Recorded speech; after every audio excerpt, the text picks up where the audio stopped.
One criticism of gamification is that it's ineffective because it only uses the surface mechanics and other elements from games and thus should really be called pointsification.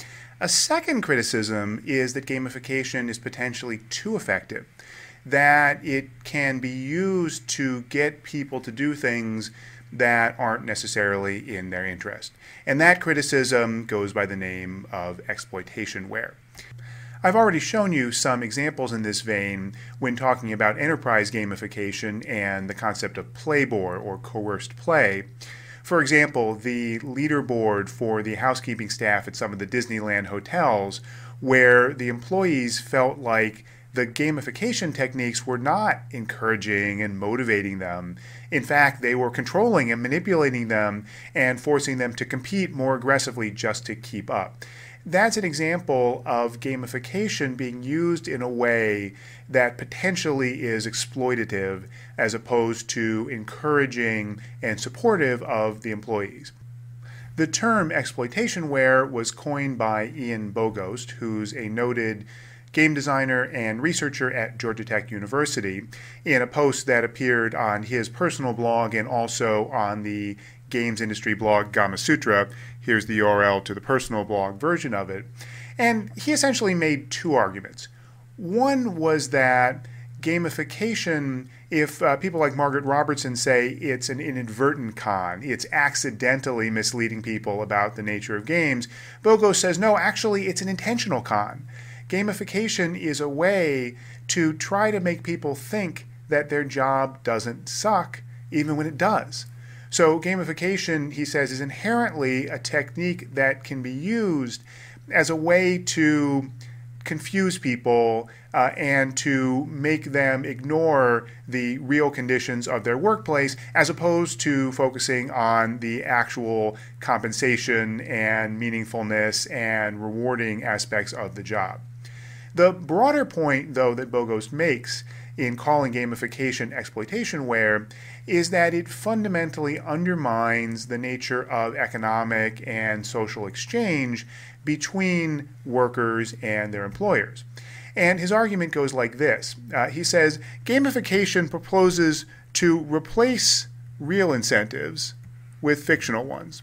So, in other words, if the idea is we can motivate people with shiny badges and points and all of these virtual techniques that lead to no tangible material rewards, that companies will start to do that instead of rewarding and incentivizing their employees with things like money or better working conditions or more job responsibility.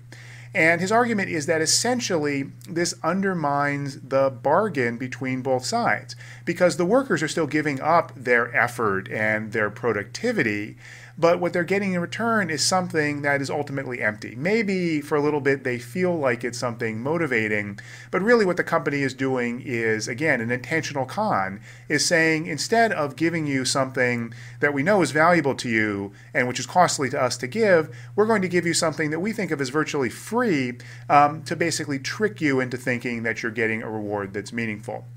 And so that's the argument about exploitationware, and it's one that is worth taking into account. Bogost does have a point, and in fact there are examples we can see, including some of the ones that I've given you in the course, where gamification is not necessarily something that's done to make workers better off.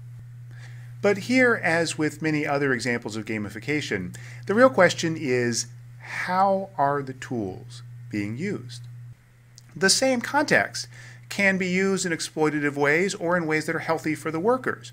For example, in the call center space, there are examples of gamification that are about manipulation, that are about companies wanting to track ever more closely what workers are doing in order to manage them in ways that don't help the workers at all, that treat them as commodities, and that probably are not ultimately healthy for the companies themselves because they're so short-term focused. And at the same time, there are examples in the call center world of gamification systems that encourage people as call center operators to learn and to feel more engagement and more meaning in their work. So the problem, I think, is not gamification per se. The problem is use of gamification, either inadvertently, without an awareness that there can be a divergence between the player's interest and at least a short-term version of the system designer's interest, or deliberately as a trick, as a shortcut to force people to do something. This is something that's dangerous, that's harmful, and that gamification designers need to be careful to avoid. But it's something that can happen easily if you're not careful. Bogost himself designed a wonderful proof of the ease of reaching this conclusion with something he created called Cow Clicker. And Cow Clicker was something that Bogost created on a lark. It was partly a way to make fun of social games like the Zynga games that are so driven by virtual goods and virtual currency and these appointment dynamics of trying to get people to feel like their crops are going to rot, so they have to come back right away. And so what Bogost did was created something like one of these social games called Cow Clicker that had no point whatsoever. The mechanic of the game was you have to click on a cow. That's it. You click on the cow, you click on the cow again, you click on the cow again. But they're all different kinds of cows. The cows are virtual goods. So there's some cows that are more rare. There's some cows that you unlock by clicking a lot or clicking at certain times. And the game is designed to show, at least to Bogost, the fundamental emptiness of these kinds of systems that rely purely on these engagement loops. And it turns out what happened was 50,000 plus people started playing this game, which again had no point whatsoever other than to show how silly this idea was. People were actually doing it. People were clicking on the cows time and time and time again.